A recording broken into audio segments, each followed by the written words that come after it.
I am not born, I was never born. I was given birth by nature. I will also be taken back by nature.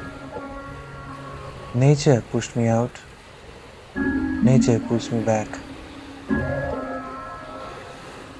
This whole doing of being born and dying is not at all my doing, and certainly not done by anybody else.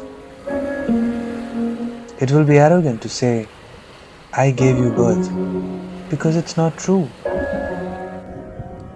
Nothing is in my control.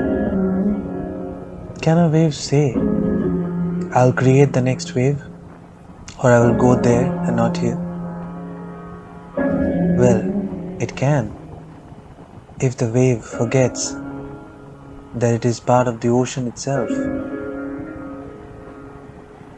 Then the wave believes that it has a separate identity apart from the ocean, but forgets its very nature is ocean. Then who is born? Am I really born? Or do I assume myself to be born? Who was born actually? The one that was born is not the same who is speaking all this. Then who am I? Where does this I come from?